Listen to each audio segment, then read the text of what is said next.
কোনোদিন নিতে আসে এগুলো?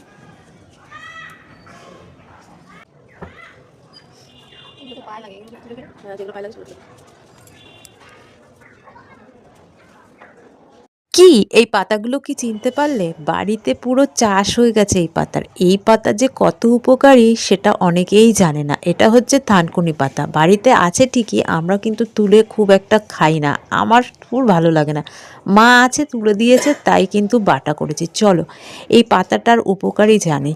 আমাশা হলে এই পাতা হচ্ছে বাটা যদি হচ্ছে এইভাবে খেয়ে থাকো, পেট সারা জীবন ঠিক থাকবে। এই পাতা কি শুধু আমাশার জন্য না, পেট ঠিক রাখার জন্য এই পাতা খেলে একদম চিরজীবনের জন্য পেট ঠিক থাকবে, চিরজীবনের জন্য ইয়ংও থাকবে। আমি এই পাতাটাকে কিন্তু মিক্সিতে পেস্ট করিনি, কারণ শিলনোড়াতে, আর দেখতে পাচ্ছ কত বড় বড় পাতা, অনেক বড় বড় পাতা হয়েছে। আমি শিলনোড়াতেই ভালো করে হচ্ছে বেটে নিয়েছি। আর আমার ঠান্ডা লেগেছে তো তাই আমি না দুটো কাঁচা লঙ্কা দিয়েছি আর একটু কালো জিরে দিয়েছি। এর মধ্যে সর্ষের তেল দিয়ে দেবো আর নুন দিয়ে দেবো। আর কোথায় রাখবো জানো? গরম ভাতের মধ্যে এটাকে ঢেকে রেখে দেবো। যখন খাবো তখন বাইরে বের করে তারপরে ভাতে গরম গরম খেয়ে নেবো। দেখতেই পারলে গরম ভাতে আমি ঢেকে রেখে দিয়েছি। এ দেখো এখনও কেমন ঝাপসা হয়ে যাচ্ছে, দেখো ক্যামেরাটা।